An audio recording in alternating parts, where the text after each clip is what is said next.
സ്വിറ്റ്സർലൻഡിൽ നടക്കുന്ന Iran US ചർച്ചകൾ തൽക്കാലത്തേക്ക് നിർത്തിവെച്ചതായി ഇറാൻ. ഹിസ്ബുള്ളയെ പിന്തുണയ്ക്കുന്നത് അവസാനിപ്പിച്ചില്ല എങ്കിൽ ഇറാനെ ആക്രമിക്കുമെന്ന US പ്രസിഡന്റ് ഡൊണാൾഡ് ട്രംപിന്റെ പ്രസ്താവനയിൽ പ്രതിഷേധിച്ച ചർച്ചകളിൽ നിന്നും ഇറാൻ പ്രതിനിധികൾ ഇറങ്ങിപ്പോയി. അതേസമയം ആണവായുധം നിർമ്മിക്കുന്നതിൽ നിന്നും ഇറാൻ പിന്മാറുകയും പശ്ചിമേഷ്യയിൽ സംഘർഷം സൃഷ്ടിക്കുന്ന നീക്കങ്ങൾ അവസാനിപ്പിക്കുകയും ചെയ്താൽ ഇറാൻ US ബന്ധം സമഗ്രമായി പരിഷ്കരിക്കുമെന്ന് ചർച്ചാവേദിയിൽ US vice president JD Vance പറഞ്ഞു. What the president has asked us to do is turn over a new leaf, to transform our relationship with the people of Iran and to extend an outstretched hand that says to the people of Iran that if your leadership is willing to give up being a driver of regional instability, if they are willing to give up nuclear weapons ambitions for the long term, then the United States is willing to fundamentally transform our relationship with that country. That is certainly our goal. We've already made great progress over just the last few hours, and I expect that we'll make additional progress in the hours to come. Thank you all.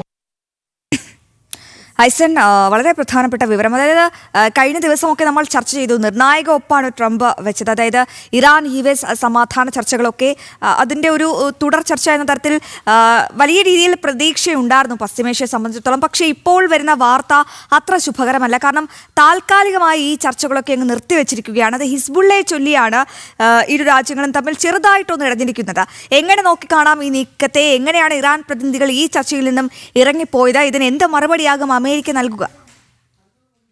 Aswathy Rakhi, ഇന്നലെ ഉണ്ടായ സംഭവം എന്ന് പറയുന്നത്, ഇന്നലെ Benjamin നെതന്യാഹുവിൻ്റെ ഒരു സമൂഹമാധ്യമ പോസ്റ്റാണ് ഈ വിവാദത്തിന് തുടക്കം കുറിച്ചത്. അദ്ദേഹം വളരെ കൃത്യമായി 2 വരിയിൽ ഒരു സമൂഹമാധ്യമ പോസ്റ്റ്, അല്ലെങ്കിൽ ട്രൂത്ത് സോഷ്യലിൽ ഒരു പോസ്റ്റ് പുറത്തുവിടുകയായിരുന്നു. അതിൽ കൃത്യമായി പറഞ്ഞത്, ഈ ഹിസ്ബുള്ളയെ സഹായിക്കുന്ന എന്തെങ്കിലും നീക്കങ്ങൾ ഇറാൻ തുടർച്ചയായി നടത്തുന്ന ഇറാൻ്റെ നീക്കങ്ങൾ നിർത്തിയില്ലെങ്കിൽ കഴിഞ്ഞ ആഴ്ച ഉണ്ടായതുപോലുള്ള ശക്തമായ ആക്രമണം ഇറാനെതിരെ തുടരുമെന്ന ഒരു നിലപാടാണ് ട്രംപിൻ്റെ ഭാഗത്തു നിന്നുണ്ടായത്. അത് വളരെ വലിയ ഒരു ആഘാതം സൃഷ്ടിച്ചു ചർച്ചകളിൽ എന്നതൊരു യാഥാർത്ഥ്യം തന്നെയാണ്. ഈ ചർച്ചകൾ നേരത്തെ നമ്മൾ സൂചിപ്പിച്ചതുപോലെ ഈ ചർച്ചകൾ അല്പസമയം മുമ്പ് JD വാൻസ് ഒക്കെ സംസാരിച്ച ആ ചർച്ചകൾ സ്വിറ്റ്സർലൻഡിൽ നടക്കുന്ന വേളയിൽ തന്നെ, അതിനായി ഒരുങ്ങുന്ന വേളയിൽ തന്നെ ഇത്തരം ഒരു നിലപാട് കൃത്യമായും ട്രംപിൻ്റെ ഭാഗത്തു നിന്നുണ്ടായത് വലിയ വിവാദങ്ങളാണ് വിളിച്ചു വരുത്തിയത്. സ്വാഭാവികമായും ഇക്കാര്യത്തിൽ ഒരു പ്രതിഷേധം ഇറാൻ്റെ ഭാഗത്തു നിന്നുണ്ടാവുകയും ഇറാൻ ഈ ചർച്ചകൾ ആരംഭിച്ച വേളയിൽ ഇറങ്ങിപ്പോവുകയും ചെയ്തു.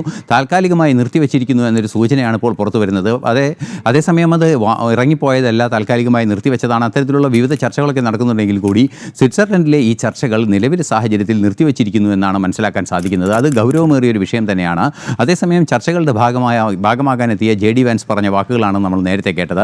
ഒരു തരത്തിലും ആണവായുധമാകാനുള്ള നീക്കങ്ങളിലേക്ക് പോകാതിരിക്കുകയും അതുപോലെ തന്നെ പശ്ചിമേഷ്യയിൽ ഈ സംഘർഷ സാഹചര്യം സൃഷ്ടിക്കുന്നൊരു നീക്കം ഒഴിവാക്കുകയും ചെയ്താൽ ഇറാനുമായുള്ള ആ ബന്ധം കാര്യക്ഷമമായി നിലനിർത്തുന്നതിനും അത് പരിഷ്കരിക്കുന്നതിനും, അതായത് നമുക്കറിയാവുന്നതാണ്, ഉപരോധം ഉൾപ്പെടെയുള്ള വിവിധ വിഷയങ്ങളുണ്ട്, സാമ്പത്തിക ഉപരോധം, അത്തരത്തിലുള്ള വിവിധ വിഷയങ്ങൾ ഈ 2 രാജ്യങ്ങളും തമ്മിൽ നിലനിൽക്കുന്നുണ്ട്. ഇറാൻ്റെ ജനതയുമായി നിലനിൽക്കുന്ന ഈ പ്രശ്നം അത്തരത്തിൽ പരിഹരിക്കപ്പെടുമെന്ന ഒരു നിലപാടും JD വാൻസ് അറിയിക്കുന്നുണ്ട്. അതായത് കൂടുതൽ സമരസപ്പെട്ടു പോകാൻ തയ്യാറാണ്, പക്ഷേ ഹിസ്ബുള്ളയെയും അതുപോലെ തന്നെയുള്ള ഇറാൻ പ്രോക്സികളെ ഉപയോഗിച്ച് പശ്ചിമേഷ്യയിൽ സംഘർഷം സൃഷ്ടിക്കുന്ന ഒരു സാഹചര്യമുണ്ടെങ്കിൽ ശക്തമായ നടപടി ഉണ്ടാകണം എന്ന നിലപാടാണ് അമേരിക്കയ്ക്കുള്ളത് എന്നാണ് JD വാൻസിൻ്റെ വാക്കുകളിൽ നിന്നും വ്യക്തമാകുന്നത്. പക്ഷേ ചർച്ച ഇനി എപ്പോൾ പുനരാരംഭിക്കുമെന്ന് സംബന്ധിച്ച് ചില ആശങ്കകൾ നിലനിൽക്കുന്നുണ്ട്.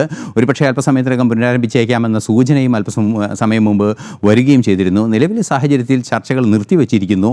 തുടർ ചർച്ചകളില്ലാത്തൊരു സാഹചര്യവും ഈ ഹിസ്ബുള്ളയ്ക്കെതിരെ കടുത്ത നിലപാടെടുക്കുമെന്ന ട്രംപിൻ്റെ വാക്കുകളും ബെഞ്ചമിൻ നെതന്യാഹുവിൻ്റെ നിലപാടും എല്ലാം ചേർത്ത് വായിക്കുമ്പോൾ പശ്ചിമേഷ്യയിലെ സമാധാനാന്തരീക്ഷത്തിന് ചെറിയ ചില വിള്ളലുകൾ ഉണ്ടായിട്ടുണ്ട് എന്ന് പ്രാഥമികമായി നിരീക്ഷിക്കാൻ സാധിക്കും. അത് തന്നെയാണ്, പശ്ചിമേഷ്യയിൽ സമാധാനം പുലരുന്നു എന്നൊക്കെ നമ്മൾ കഴിഞ്ഞ ദിവസം വലിയ രീതിയിൽ വാർത്ത നൽകിയിരുന്നു. പക്ഷേ ഒരു ചെറിയ അസ്വാരസ്യം ഉടലെടുത്തിരിക്കുകയാണ് ഹിസ്ബുള്ളയുടെ പേരിലാണെന്നതാണ് ഐസൻ പങ്കുവയ്ക്കുന്ന ഏറ്റവും പ്രധാനപ്പെട്ട വിവരം.